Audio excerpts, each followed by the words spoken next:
1945, cuando los alemanes se rindieron. Durante ese intervalo de 11 meses se pelearon las batallas más sangrientas, las batallas más duras de la Segunda Guerra Mundial contra un enemigo derrotado. En Berlín, en Francia, en Bélgica. Bueno, lo que el Nuevo Testamento nos enseña, mis hermanos, es que la muerte y la resurrección de Cristo es el día D de nuestra salvación. Ya la victoria es segura. Nuestros pecados ya fueron perdonados, todos nuestros pecados. Fuimos liberados de la tiranía de Satanás. Ya no tenemos cuentas pendientes en el tribunal de Dios. Nuestras vidas están escondidas con Cristo en Dios. Tú y yo, mi amado hermano, en esta guerra estamos del lado del que ganó. Qué bueno, ¿verdad? Pero no hemos llegado todavía al día B, al día de la victoria consumada. El diablo seguirá tratando de hacer mucho daño. Él no te puede arrebatar de Cristo. No. Si tú eres cristiano, tu salvación es segura, pero sí puede hacerte inútil, sí puede hacerte estéril, sí puede quitarte tu gozo si Él logra desconectarte de la fuerza que viene únicamente del Señor. Versículo 12. Porque nuestra lucha no es contra sangre y carne, sino contra principados, contra potestades, contra los poderes de este mundo de tinieblas. Escuchen la palabra de Pablo, hermanos. Contra las huestes espirituales de maldad en las regiones celestes. En otras palabras, Pablo está diciendo: nuestra lucha no es contra seres humanos de carne y hueso.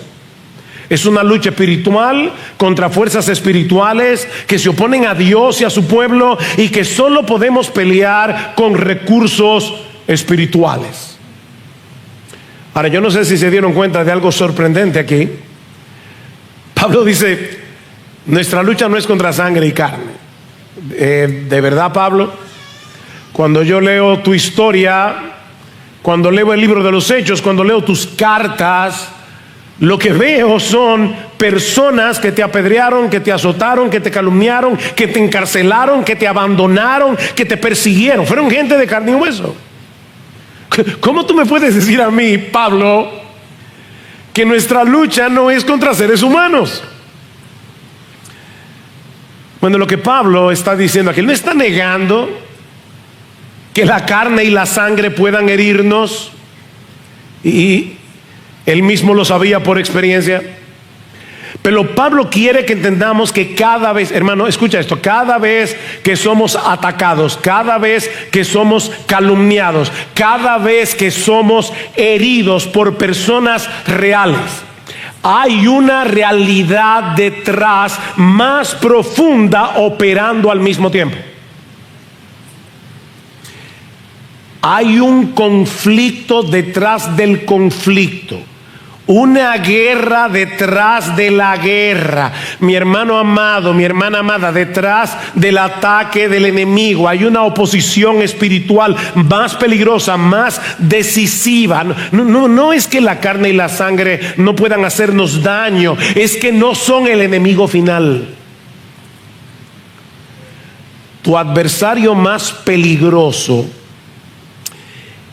en el que debes enfocarte en esta guerra, no es tu cónyuge incrédulo, no es tu hijo rebelde, no es ese compañero de trabajo que te hace la vida imposible, y mucho menos los hermanos de la iglesia. Lee tu texto. Nuestra lucha no es contra sangre y carne. Tu adversario más peligroso, si esas personas están ahí, Todas esas personas pueden herirnos profundamente, pero mi hermano, si peleamos esta batalla contra ellos, estaremos peleando contra el enemigo equivocado y seguramente vamos a usar las armas equivocadas. De ahí la exhortación de Pablo: fortalezcanse en el Señor y en el poder de su fuerza, porque mira, mi hermano, incluso cuando tú y yo estamos en nuestra mejor condición espiritual, somos demasiado frágiles, somos demasiado débiles, somos demasiado vulnerables. Cuando estamos en nuestra mejor condición espiritual y el enemigo que enfrentamos es demasiado astuto, es demasiado experimentado, es demasiado poderoso, no es todo poderoso, pero es demasiado poderoso y es demasiado cruel. Él tira a la yugular. Noten el versículo 11: revestíos con toda la armadura de Dios, para que podáis estar firmes contra las insidias.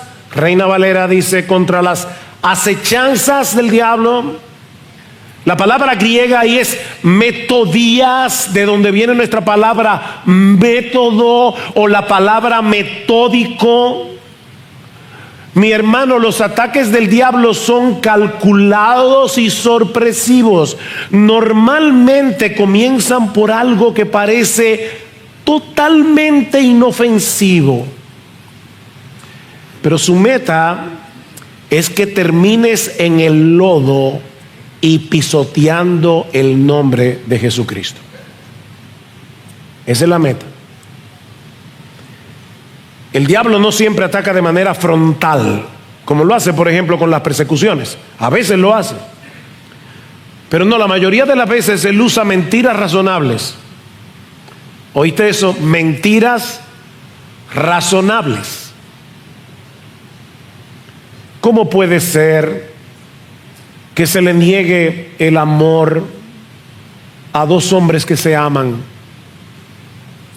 o a dos mujeres que se aman? O sea, ¿cómo tú puedes pedirle a una mujer que no quiere tener un bebé que ella no tenga la libre potestad de decidir sobre su cuerpo? Fíjense, el bebé ya fue sacado de la ecuación. Son mentiras razonables, medias verdades, acusaciones, distracción, tentaciones fríamente calculadas para seducirte a ti, a mí, en nuestro punto más débil. Rara vez empieza con comete adulterio. No, es con solo estoy cansado, me merezco tener a alguien que me quiera, nadie se va a enterar, es solo un poquito de pornografía. ¿Ven? Son ataques metódicos. Ahora, Pablo no escribe todo esto para que nos paralicemos del miedo. No, Pablo está escribiendo todo esto para que tomes en serio al adversario.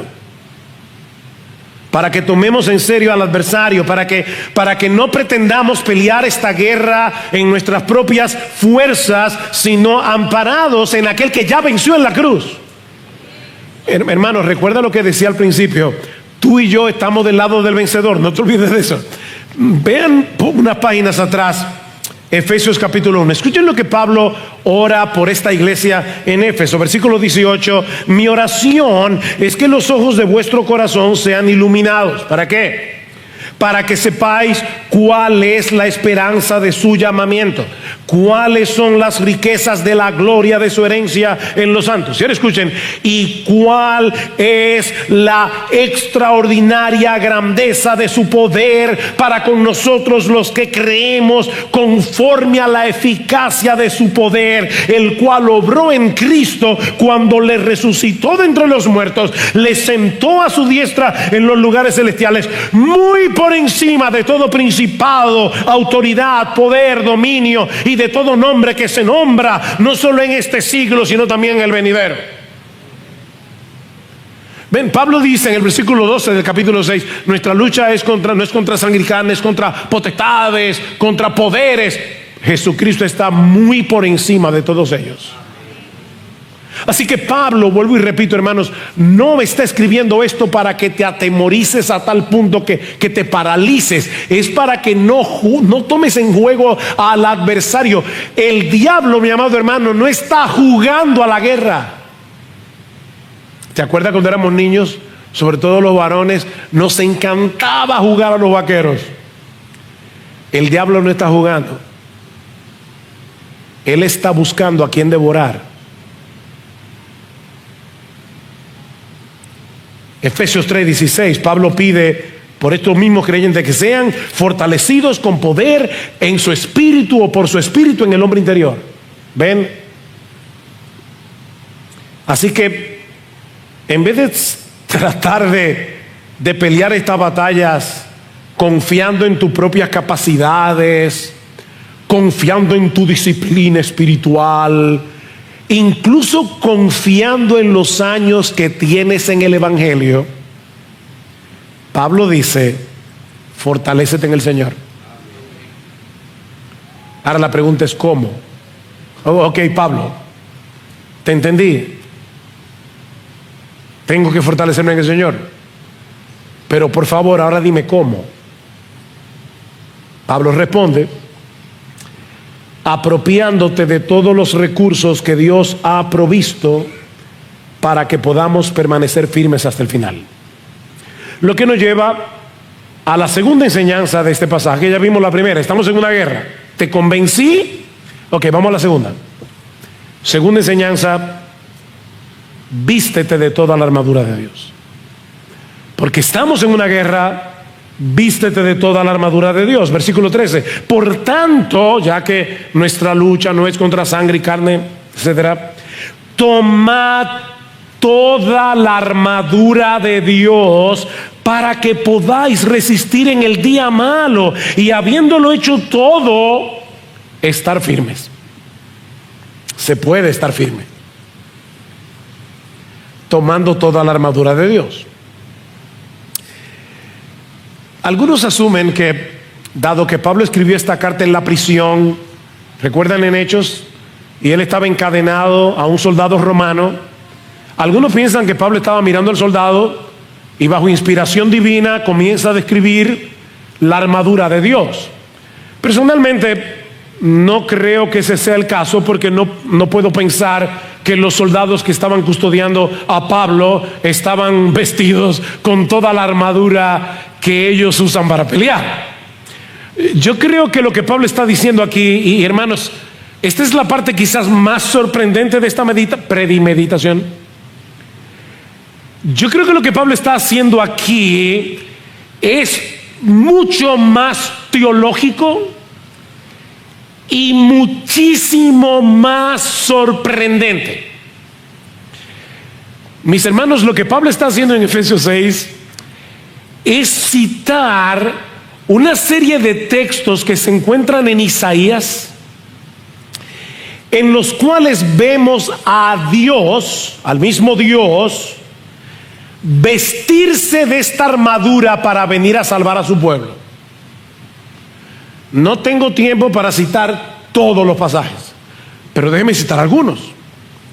Por ejemplo, en Isaías 11:5 dice del Mesías que la justicia será el cinto de sus lomos y la fidelidad el ceñidor de su cintura. En Isaías 59:17 dice que el Señor se puso la justicia como coraza y el yelmo de salvación en su cabeza.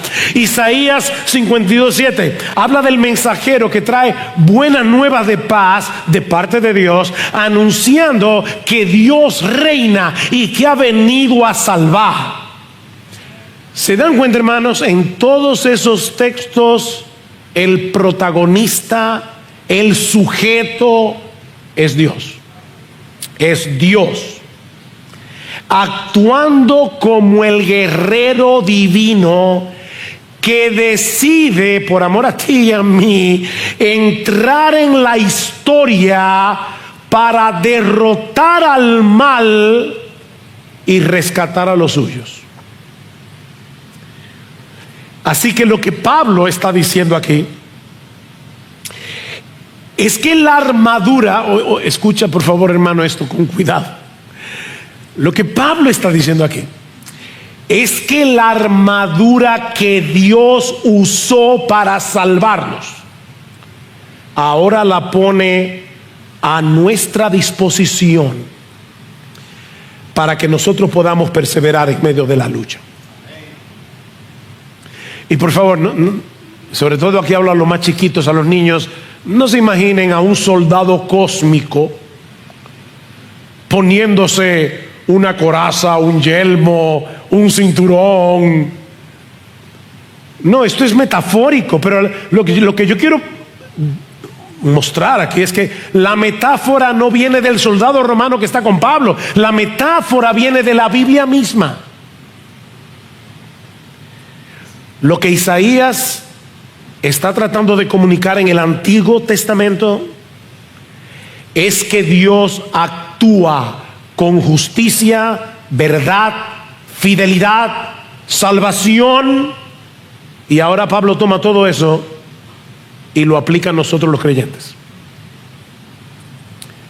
Es la armadura de Dios, no solo porque es Dios que la provee, no, es más que eso. Es porque esa armadura describe el carácter y la acción salvadora de Dios en Cristo, que ahora comparte con el creyente para que podamos pelear nuestras batallas y mantenernos firmes hasta el final, que es la preocupación pastoral que tiene Pablo aquí. Que puedan estar firmes, que puedan estar firmes. No necesitamos la armadura porque la salvación o la victoria sea insegura. No. Necesitamos la armadura porque aunque la victoria decisiva ya fue ganada en la cruz, el enemigo sigue peleando como un derrotado peligroso. ¿Escuchaste? Ya Cristo ganó, pero el diablo no ha sido arrojado al lago de fuego. Y todavía estamos en un cuerpo donde mora el pecado. Y todavía estamos en un mundo caído, lleno de mentiras. Y tú y yo estamos peleando contra un derrotado peligroso. Vístete de la armadura. Pastor, usted me dijo al principio que usted iba a ser práctico. Ok, déjame ayudarte. Vestirse de toda la armadura de Dios es apropiarse cada día de manera consciente, intencional, en dependencia del Espíritu, de todo lo que Dios nos ha dado en Cristo. No solamente su perdón, no solamente su justicia, sino también su verdad, su paz, su salvación, su palabra. Y vivir a la luz de ellos, de todos esos recursos, en medio de la batalla, para poder permanecer firmes. En otras palabras,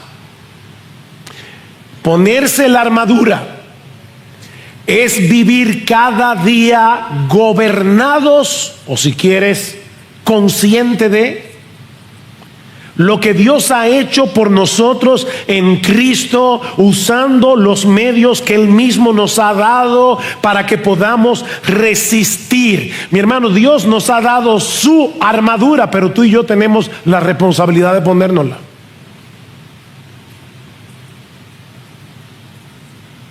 Versículo 14. Estad pues firmes, ceñida vuestra cintura con la verdad. Con la verdad. La verdad aquí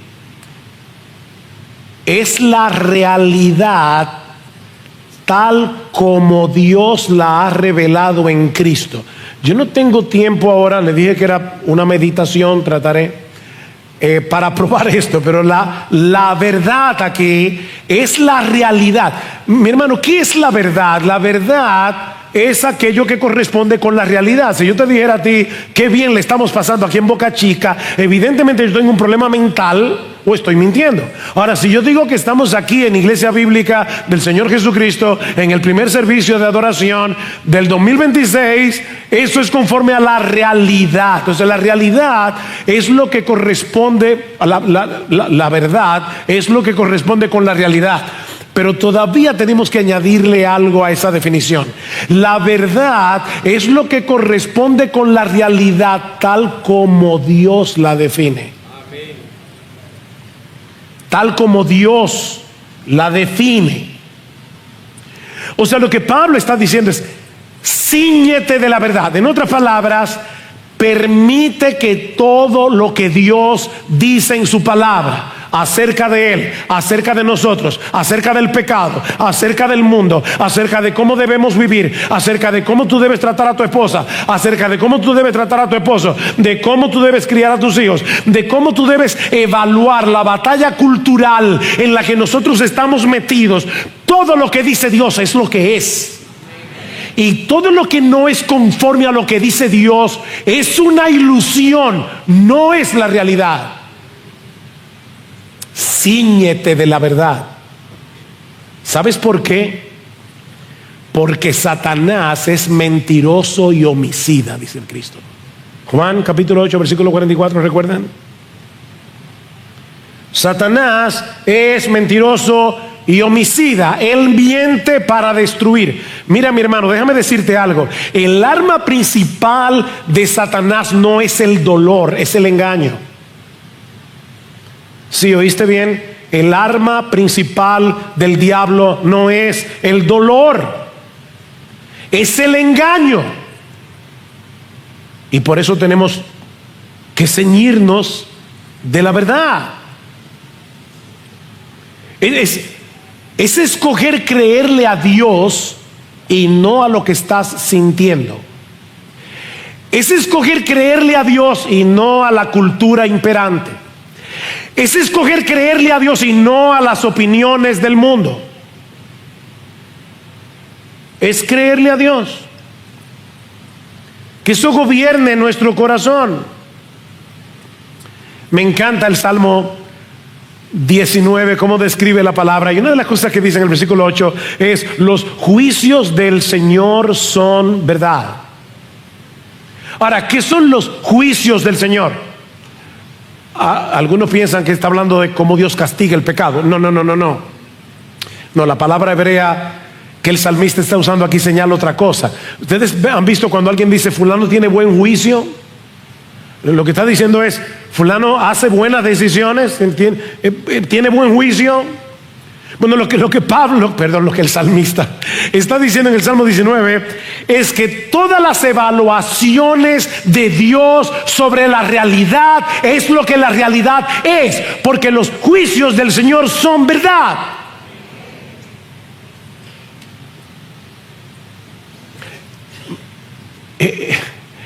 Es Dios el que define lo que es verdadero. Es Dios el que define lo que es justo. Es Dios el que define lo que es bueno. Es Dios. en su palabra, en Cristo. Ceñirse de la verdad es permitir que su palabra interprete nuestra vida, interprete nuestros deseos, interprete nuestras luchas, interprete nuestras circunstancias. ¿Te das cuenta? Mira, perdóname que te lo digo otra vez, pero estamos en un mundo tan mentiroso y las redes hoy día diseminan la mentira de una forma increíblemente potente. Lo que Dios dice sobre cualquier cosa es lo que es. Mira qué simple. Ceñirse de la verdad es escoger la postura bíblica en esta batalla cultural sobre el aborto, sobre el matrimonio homosexual, sobre qué significa ser hombre, sobre qué significa ser mujer. Ceñirse de la verdad es creer que Dios es el que sabe cómo debemos vivir en la vida cotidiana. Mira, mi hermana, el mundo te dice que debes vestirte provocadoramente para seducir, para que te miren. Mientras más corta la ropa, mientras más ajustada, mientras más profundo sea el escote, mejor. Y si lo publicas, mejor todavía. Pero Dios te dice, oye bien joven, Dios te dice que tú debes vestirte como una mujer que le teme a Dios. ¿Ves? Como una mujer para quien la opinión de Dios es 1000 veces más importante que lo que tus amigas piensen de ti. Porque las mujeres, déjenme decirles algo, las mujeres normalmente se visten para las otras mujeres. Increíble. Qué bien te queda. Y entonces, o sea, porque imagínate, si no lo publicas con ese cuerpazo que tienes y con esa ropa que lo revela todo, entonces ¿para qué te la pusiste? Ceñirte de la verdad es cuando la psicología te dice que tú debes educar a tu hijo sin tomar en cuenta que es un pecador, sin tomar en cuenta el evangelio, pero inmediatamente Dios te recuerda, te dice que tú debes criarlo en la disciplina y amonestación del Señor. Invitamos al doctor Justin Miller a hablar de la crianza, porque lamentablemente, hermanos, la iglesia está siendo profundamente psicologizada. Nos están asando como al sapo en la olla. Y ahora de repente, yo sé que la Biblia dice tal y cual cosa en Proverbio, pero yo creo que eso no es tan así. ¿Ven? ¿Y qué es lo que es tan así? ¿Lo que dicen los psicólogos? ¿Lo que dice el mundo? ¿Lo que dicen los expertos? Por eso estamos como estamos. Ayer me enteré que ahora hay un juego nuevo: sacar a pasear perros invisibles. No me acuerdo cómo se llama, doggy no sé qué. Entonces ahí tú ves la gente con una correa. Ese perro no hace necesidades, no come, o sea, es fácil de mantener. Y tú ves a un montón de personas paseando su perro invisible. Claro, cuando tú comienzas a decir que una mujer puede ser un hombre atrapado en el cuerpo de una mujer, o que es un ser humano atrapado en el cuerpo de un gato, o al revés, ya todo es posible. Cíñete de la verdad, que el diablo es un mentiroso. El diablo nunca tiene la razón y nunca miente para que tú seas más feliz. Es para desgraciar tu vida aquí y por toda la eternidad en el infierno.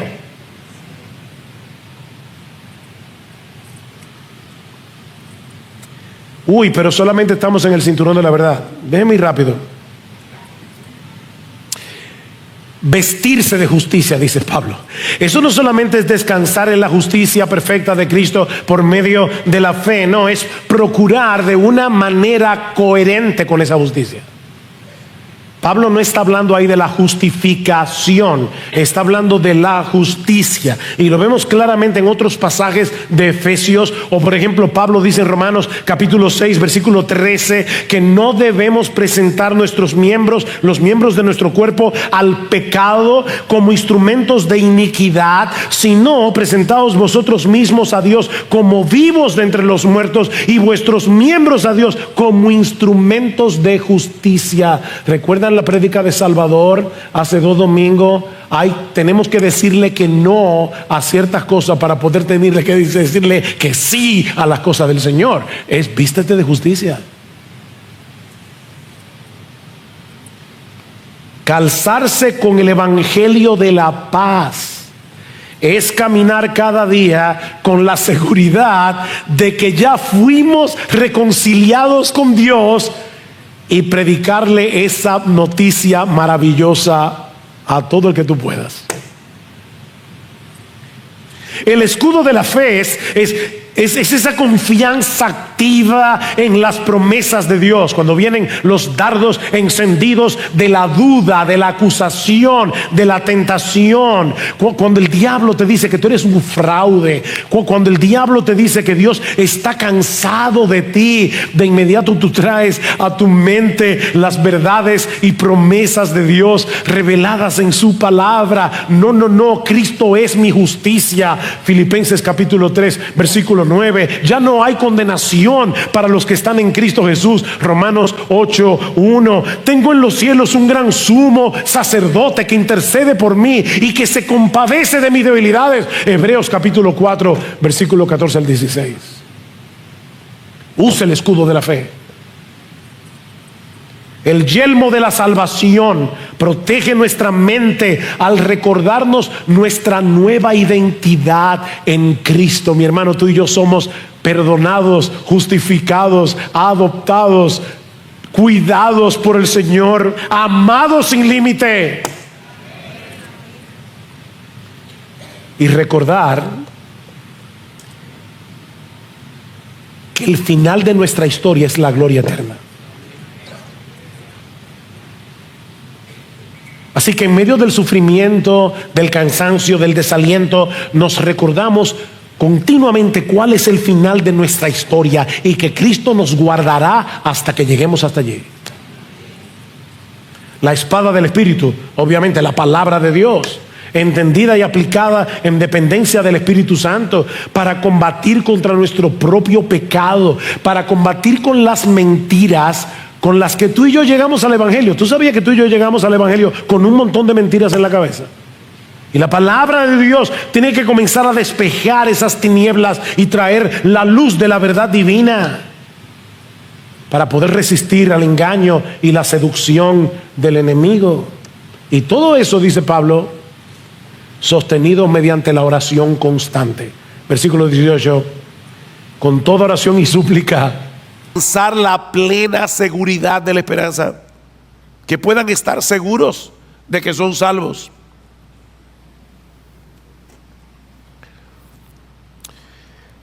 Mis hermanos, se puede ser un verdadero creyente y no tener certeza de que lo eres. La seguridad de salvación no la tienen todos los cristianos. ¿Oyeron eso? O deben ponerlo de otra manera. La inseguridad de salvación no es una prueba de que no somos cristianos. Hay muchos creyentes que van a llegar inseguros al cielo, y hay muchos impíos que van a llegar seguros al infierno, creyendo que son creyentes. No todo el que me dice Señor, Señor entrará en el reino de los cielos, sino el que hace la voluntad de mi Padre que está en los cielos.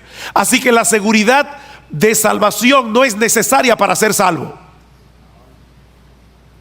Sin embargo, cuando un creyente no puede estar seguro de su salvación, no podrá disfrutar plenamente de la bendición de ser salvo.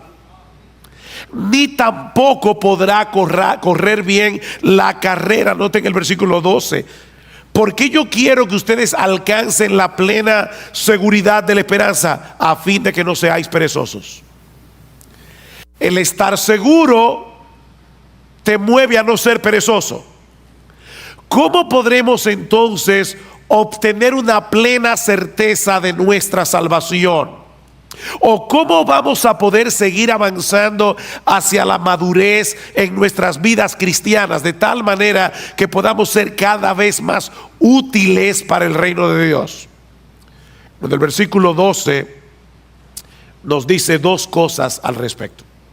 La primera es que debemos seguir siendo diligentes en el cuidado de nuestras almas. Debemos ser diligentes en el cuidado de nuestras almas. Versículo 12. A fin de que no seáis perezosos, sino imitadores de los que mediante la fe y la paciencia heredan las promesas, para que no sean perezosos. Y la pereza de la que el autor está hablando aquí es una indisposición para el cumplimiento de nuestros deberes espirituales. Tú debes leer la Biblia, tú debes orar, tú debes venir a la iglesia, debes venir al culto de oración, debes leer buenos libros cristianos, debes tener una comunión edificante con otros hermanos en la fe. Esos son nuestros deberes espirituales, pero el perezoso, aunque lo sabe, no lo hace. Dice Salomón en Proverbios 26:13 que el perezoso siempre encuentra una excusa para dejar de hacer lo que tiene que hacer. El perezoso dice: hay un león en el camino, hay un león en medio de la plaza. Imagínense ustedes, yo quiero salir a trabajar, pero hay un león fuera de la puerta de mi casa. Así que prefiero quedarme aquí seguro. O dice en Proverbios 15:19 que el camino del perezoso es como un seto de espinos. Él tiene un deber que cumplir, pero magnifica de tal manera los obstáculos que tiene por delante que termina dejando el asunto para otro momento. Y es interesante porque no es que el perezoso no desee estar en una mejor condición espiritual. No, de hecho en Proverbios 13:4 dice que el alma del perezoso desea, pero nada alcanza. Él desea, pero nada alcanza. Le dije que me iban a ver bebiendo agua hoy. No sufran, que yo estoy más interesado en decir este mensaje. Mañana descansaré la garganta. El perezoso no ha perdido la capacidad de desear una mejor condición espiritual de la que tiene.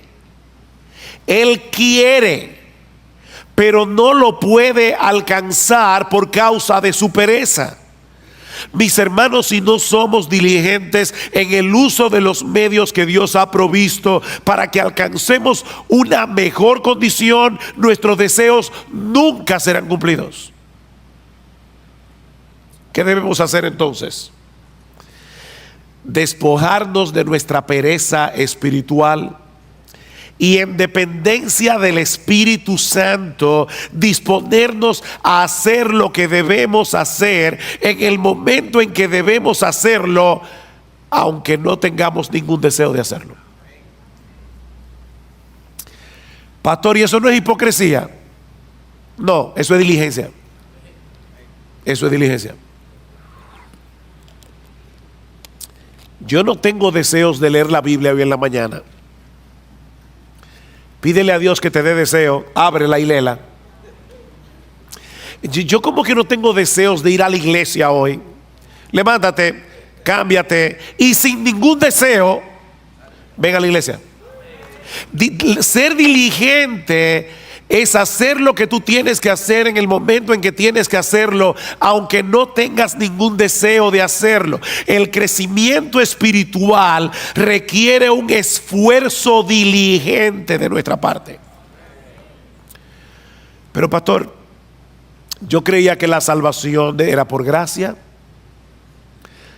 Y lo que usted está diciendo de verdad parece oponerse a la doctrina de la gracia. Si es por gracia, yo no tengo que hacer nada para merecer la bendición de Dios. Tú tienes razón. Si es por gracia, no es por mérito. La gracia se opone al mérito, pero no se opone al esfuerzo.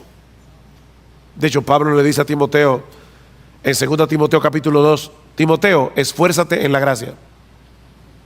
Esfuérzate en la gracia. La gracia se opone a nuestros méritos.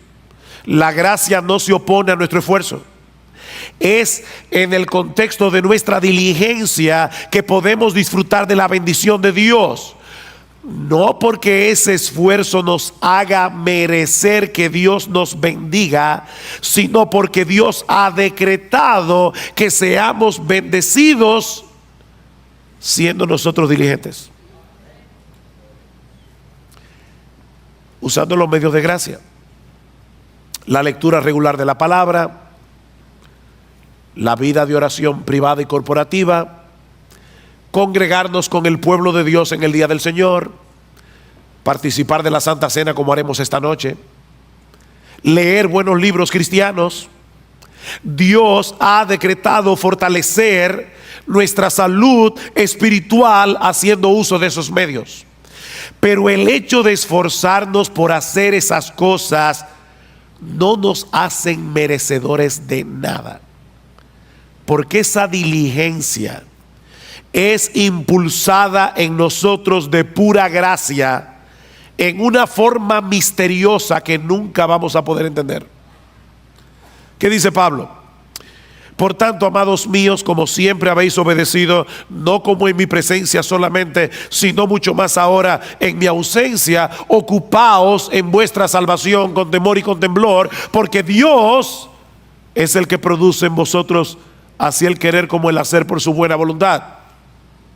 ¿Quién produce el querer y el hacer? Dios lo produce. ¿Quién es el que tiene que ocuparse en su salvación? Tú y yo debemos ocuparnos en nuestra salvación. La obra de Dios nos impulsa a obrar.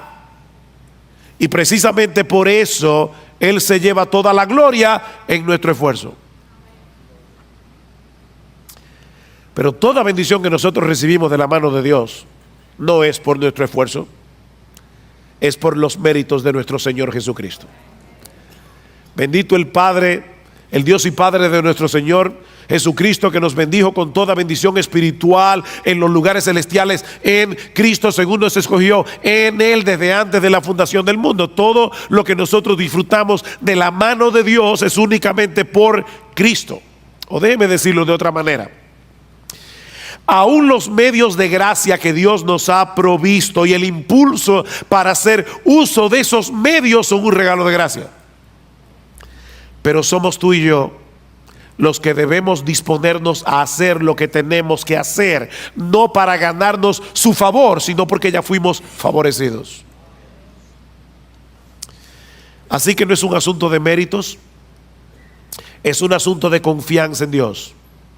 Una confianza que nos mueve a hacer lo que Él dice que debemos hacer para mantener una buena salud espiritual. Déjame hacerte una pregunta. ¿Qué debe hacer un hombre o una mujer para alcanzar una buena calidad de vida? La Biblia dice que yo no puedo añadir a mi estatura un codo por más que me afane. O sea, yo me voy a morir el día que me voy a morir. Por eso alguien decía: come saludable, ve al gimnasio y muérete a pesar de todo. Eso no es lo que tú vas a ver en los gimnasios, pero es una realidad. Ahora, ¿qué debe hacer una persona para tener una buena calidad de vida? Bueno, debe mantener una dieta balanceada, un programa regular de ejercicios físicos, descansar apropiadamente y ese tipo de cosas. Dios ha diseñado nuestros cuerpos para que responda a la dieta, al ejercicio, al descanso. Si yo soy responsable en el cuidado de mi cuerpo, aún así puede ser que me enferme y que me muera antes de cumplir 40 años, pero lo cierto es que esas son las cosas que yo debo hacer en mi responsabilidad para tener una buena calidad de vida. ¿No es así? Si Dios determina otra cosa, amén, pero yo debo ser responsable en darle a mi cuerpo el cuidado que necesita. Ahora, cuando yo hago todo eso, como balanceado, hago ejercicio, descanso, ¿lo hago para merecer la salud? No es un asunto de méritos. Es un asunto de responsabilidad y de confianza en que Dios me dice que lo haga. Si yo estoy enfermo y me tomo la medicina que el médico prescribió, no es para merecer ser sanado, sino porque confío en el médico. ¿No es así? Mi deseo de ser sanado y mi confianza en la capacidad del médico es lo que me hace hacer lo que él me dice. Bueno, hermanos, lo mismo ocurre con nuestra vida espiritual. Pablo dice a Timoteo: ejercítate para la piedad. O como lo traduce la Biblia de las Américas, disciplínate a ti mismo para la piedad. Eso es algo que nadie puede hacer por ti. O sea, no esperes que tú te vas a levantar por la mañana. Wow, qué deseo yo tengo de salir a correr 5 millas. No. A veces los que corren y hacen ejercicio físico no tienen deseo de levantarse, pero ellos lo hacen por responsabilidad. Bueno, tampoco esperes que todas las mañanas tú te vas a levantar con un impulso para leer tu Biblia. No, a veces tú vas a querer seguir durmiendo, pero debes levantarte como quiera, abrir tu Biblia y leerla. Ejercítate para la piedad. Disciplínate a ti mismo para la piedad. Ahora, nunca olvides que son medios de gracia. Eso quiere decir que aun cuando haces uso de esos medios que Dios ha prescrito para preservar la salud de nuestras almas, debemos hacerlo descansando en Él, no en nuestras propias fuerzas o en nuestra propia capacidad. Señor, voy a leer tu palabra, dame entendimiento. Abre mis ojos para ver las maravillas de tu ley.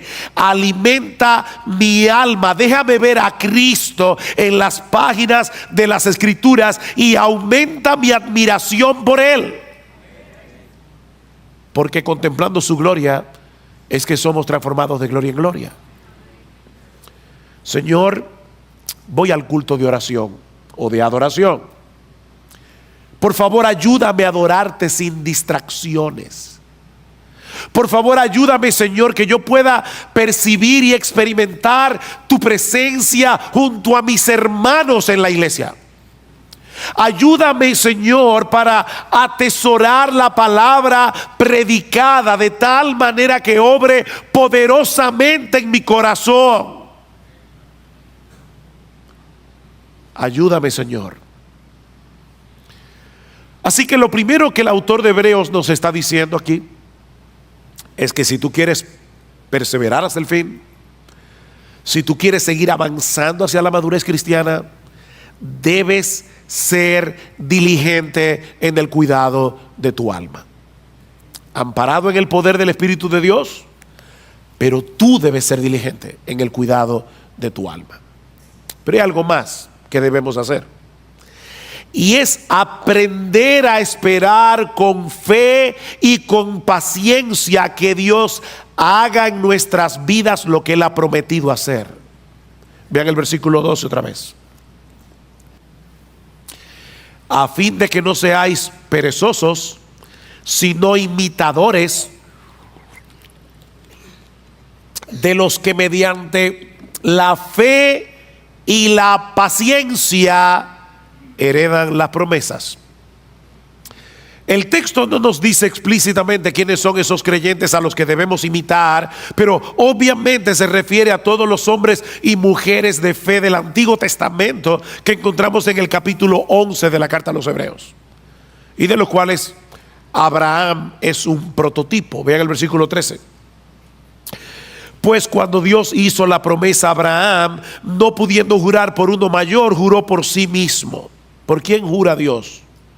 Por él mismo, diciendo: ciertamente te bendeciré y ciertamente te multiplicaré. Y así, habiendo esperado con paciencia, obtuvo la promesa. Habiendo esperado ¿cuántos años? 25 años, con paciencia, pero Dios le dio el hijo. La historia de esos hombres, mis hermanos, quedaron registradas en las Escrituras con un propósito didáctico. Dice Romanos 15: porque todo lo que fue escrito en tiempos pasados para nuestra enseñanza se escribió, a fin de que por medio de la paciencia y del consuelo de las Escrituras tengamos esperanza.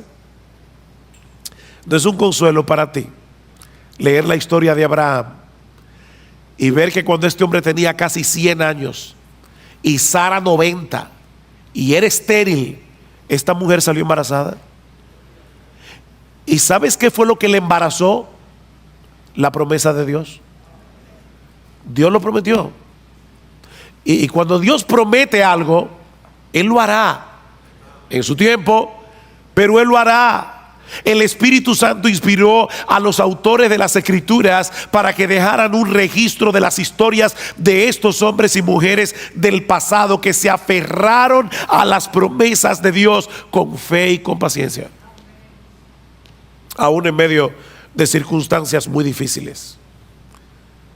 Y Dios quiere que imitemos a esos hombres que supieron esperar paciente y confiadamente en el cumplimiento de las promesas.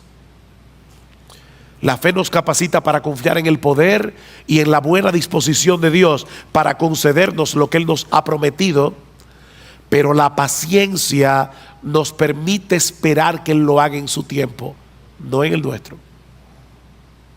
Fe y paciencia.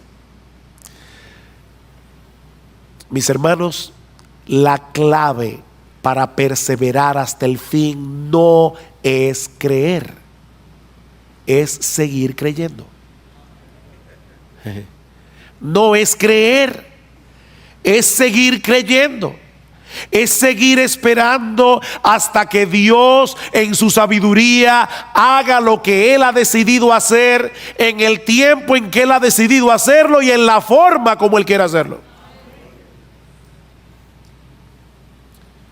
Esta palabra que aparece en nuestro texto y que se traduce como paciencia nos habla de quietud y confianza prolongada en medio de la aflicción. Eso es paciencia. La fe nos lleva a descansar confiados en las promesas de Dios. La paciencia nos permite continuar esperando lo prometido, aunque en medio de las circunstancias en que nos encontremos nos dé la impresión de que Dios se olvidó del asunto. Mira, mi hermano, Dios está más interesado en tu carácter que en tu comodidad. Él quiere llevarte a depender más de Él, a que tú entiendas cuánto lo necesitas. Si tú llamas una vez y no se te abre, y llamas otra vez y no se te abre, y vuelves a llamar y no se te abre, y por eso dejas de llamar, puede ser que todavía tú no hayas entendido cuánto tú necesitas la bendición de Dios. Eso quiere decir que tu fe necesita ser fortalecida. ¿Y sabes cuál es la lagartija que fortalece la fe? Yo no sé cómo le llamarán ese ejercicio en otra parte de América Latina, pero los push-ups, no sé cómo decirle. ¿Sabes cuál es el ejercicio que fortalece la fe? Seguir esperando la promesa de Dios. Esperar fortalece la fe. Dice en Romanos 8:24 que fuimos salvados en esperanza, pero la esperanza que se ve no es esperanza. Pues, ¿por qué esperar lo que uno ve? O como lo dice en otra versión, ¿quién espera lo que ya tiene? Es en la espera que se fortalece nuestra fe. Aquellos que han sabido unir la fe con la paciencia seguirán llamando y seguirán llamando y seguirán llamando hasta que le abran la puerta. Dice el salmista en el Salmo 123: a ti levanto mis ojos, oh tú que reinas en los cielos. He aquí como los ojos de los siervos miran a la mano de su Señor, como los ojos de la sierva a la mano de su señora, así nuestros ojos miran al Señor hasta que se apiade de nosotros. ¿Por cuánto tiempo? Hasta que se apiade. Salmo 130: espero en el Señor, en Él espera mi alma y en su palabra tengo mi esperanza. Mi alma espera al Señor más que los centinelas a la mañana. Sí, más que los centinelas a la mañana. ¿Te das cuenta, mi hermano, la insistencia de la Biblia en el hecho de esperar? Si no aprendes a esperar, vivirás frustrado. Te vas a frustrar con Dios, porque el horario de Dios casi nunca encaja con nuestras expectativas. Te vas a frustrar. Dios pudo hacer el mundo en un segundo, pero lo hizo en 6 días. Y dice que al principio la tierra estaba desordenada y vacía, y Dios la fue trabajando poco a poco, poblando la tierra hasta hacerla productiva. Dios hace las cosas en su tiempo. Mi hermanos, no es como a nosotros nos parece mejor, sino es como Él sabe que es lo mejor. Ustedes recuerdan cuando Elías le oró a Dios. Había una sequía de 3 años y medio, y el Señor no envió la lluvia de inmediato. Elías le dice a su criado: ve a ver si tú ves algo en el cielo. El criado regresó diciendo: yo no veo nada. Vuelve otra vez. Nada. Vuelve otra vez. Nada. Vuelve otra vez. ¿Saben cuántas veces volvió el criado? 7 veces. Óigame, hay que tener paciencia. En este caso del criado con Elías. Pero ya no te dije que no hay nada. Ve otra vez. Finalmente el criado llega y le dice: veo una pequeña nube como la palma de un hombre que sube del mar. Cuando Gloria y yo fuimos a visitar a nuestra hija en Medio Oriente, aquel lugar es desértico, casi nunca llueve. De hecho, desde abril hasta noviembre no hay nubes en el cielo, nunca, nada de nube, ni una sola. Ahora imagínate en ese desierto que alguien vea una nube del tamaño de la palma de una mano que está subiendo del mar y dice: ay, parece que va a llover.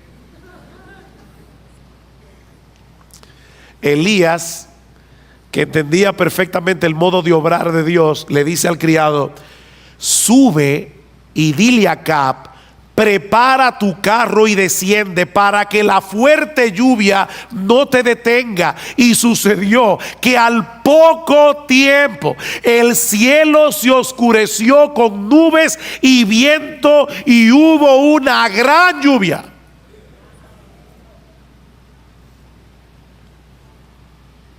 Dios tiene su forma de obrar.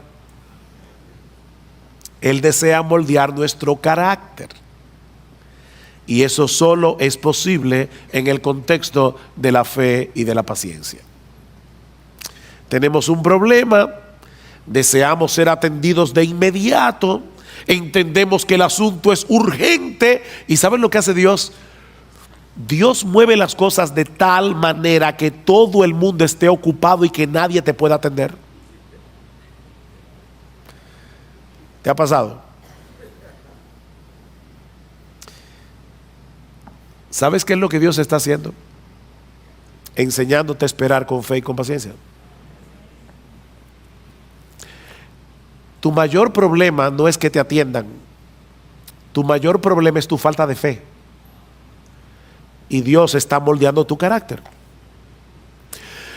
Mis hermanos, ¿qué aflicción puede ser mayor que la muerte de un ser querido? Pero cuando Marta y María mandaron a llamar a Jesús porque Lázaro estaba enfermo, el Señor ni se apresuró. Él esperó pacientemente al que el problema se pusiera peor para mostrar más abundantemente su poder. Lázaro finalmente murió y Cristo lo levantó de los muertos. Y en el proceso le enseñó a Marta y a María a esperar con fe y con paciencia. La hija de Jairo, cuando este hombre acudió a Cristo, su hija aún vivía, pero el Señor otra vez se entretuvo en el camino tratando otro caso, el de la mujer que tenía flujo de sangre. Y ustedes saben lo que sucedió. La niña muere y Cristo de nuevo la levanta de los muertos. Estas historias están en la Biblia, mis hermanos, para enseñarnos algo. Cristo dejó que esa niña muriera para que nosotros aprendiéramos a tener fe y paciencia. A veces va a parecernos que el Señor no nos está haciendo caso. ¿Recuerdan la mujer sirofenicia? Señor, ten misericordia de mí, mi hija está posesa por un demonio, y Cristo ni le escucha. Los apóstoles vienen: por favor, Señor, haz algo para que esta mujer nos deje tranquilos. No es correcto quitarle el pan de los hijos para dárselo a los perrillos. Yo vine primero a los perdidos de la casa de Israel. Y esta mujer le dice: sí, Señor, pero aún los perrillos comen de las migajas que caen de la mesa de sus amos. Y Cristo le dice: mujer, por causa de tu fe, lo que tú quieres te será hecho. Y dice que su hija fue sanada en aquella misma hora. Esta mujer no desmayó y por medio de la fe y de la paciencia obtuvo la bendición que deseaba. He aquí entonces, mis hermanos, la metodología divina para seguir avanzando en nuestras vidas cristianas y llegar a experimentar seguridad de salvación. Debemos ser diligentes en el cuidado de nuestras almas y ser imitadores de aquellos que por la fe y la paciencia heredaron las promesas. Dios nos ha dado promesas ciertísimas en su palabra, incluyendo el hecho de que Él ha de guardarnos en Cristo hasta el día en que estemos en su presencia en cuerpos glorificados, contemplando y deleitándonos en su gloria por los siglos de los siglos. Él lo ha prometido y Él lo hará.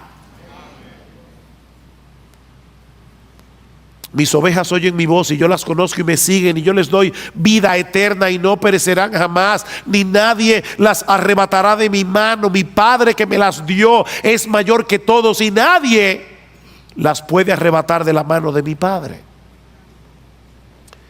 Si esperamos en las promesas de Dios con fe y con paciencia, tendremos el combustible necesario para energizar nuestra diligencia en el cuidado de nuestras almas. Recuerden lo que dice el autor de la carta a los Hebreos: deseamos que cada uno de vosotros muestre la misma solicitud hasta el fin. ¿Para qué? Para que tengan seguridad de salvación. ¿Para qué? Para que no seáis perezosos.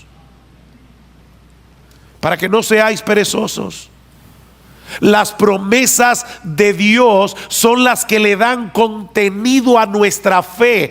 Creer en Dios es confiar en su fidelidad para cumplir lo que Él ha prometido sobre la base de la obra consumada de Cristo a nuestro favor.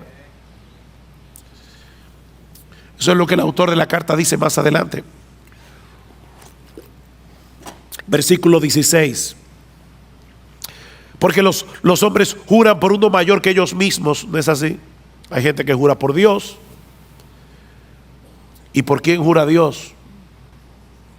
Los hombres juran por uno mayor que ellos mismos, y para ellos un juramento dado como confirmación es el fin de toda discusión. Por lo cual Dios, deseando mostrar más plenamente a los herederos de la promesa la inmutabilidad de su propósito, interpuso un juramento. Dios juró por sí mismo, a fin de que por dos cosas inmutables, en las cuales es imposible que Dios mienta, los que hemos buscado refugio seamos grandemente animados para asirnos de la esperanza puesta delante de nosotros. Seamos fuertemente, grandemente animados, la cual tenemos como ancla del alma una esperanza segura y firme, y que penetra hasta detrás del velo, donde Jesús entró por nosotros como precursor. ¿Recuerdan cuando el sumo sacerdote entraba al lugar santísimo con la sangre del animal y rociaba el propiciatorio? Bueno, allí entró Jesús con su sangre para decirle a su Padre y a los ángeles: yo derramé mi sangre por este hijo mío. La justicia de Dios ya está satisfecha. Es imposible que Él termine en otro lugar que no sea en mi presencia. Aférrate a esa promesa. Aférrate a esa promesa. Mira, mi hermano, en la misma medida en que seamos capaces de esperar con fe y con paciencia en las promesas de Dios, en esa misma medida seremos capaces de poner toda diligencia en el cuidado de nuestras almas. Eso es lo que dice Pedro al inicio de su segunda carta. Recuerdan, y voy a leer la Biblia de la Reina Valera. Dice: como todas las cosas que pertenecen a la vida y a la piedad nos han sido dadas por su divino poder, mediante el conocimiento de aquel que nos llamó por su gloria y excelencia, por medio de las cuales nos ha dado preciosas y grandísimas promesas, para que por ellas llegaseis a ser participantes de la naturaleza divina, habiendo huido de la corrupción que hay en el mundo a causa de la concupiscencia. Por esto mismo poned toda diligencia en añadir a vuestra fe virtud, a la virtud conocimiento, etcétera, etcétera. Este es un texto muy denso, pero mis hermanos, lo que Pedro está diciendo es básicamente esto: todo lo que tú necesitas para tu vida cristiana, todo lo que tú necesitas para seguir avanzando hacia la piedad, ya Dios te lo dio por su divino poder. Eso es parte del paquete de la salvación. No nos falta absolutamente nada para nuestra vida cristiana y para la piedad. Ya lo tienes por su divino poder. Ahora, ¿cómo fue que Dios nos concedió todo lo que necesitamos para la vida y para la piedad? Mediante el conocimiento de aquel que nos llamó por su gloria y excelencia. ¿No le suena raro eso? Aquel que nos llamó por su gloria y excelencia. ¿Cómo Dios llama por su gloria y excelencia? Muy fácil. Dios abrió los ojos de nuestro entendimiento para que pudiéramos ser capaces de ver con deleite la gloria y las excelencias de Jesús. Lo que lo hacen a Él el ser más hermoso, el ser más deleitoso de todo el universo. Y de esa manera Dios nos atrajo a Jesús por su gloria y excelencia.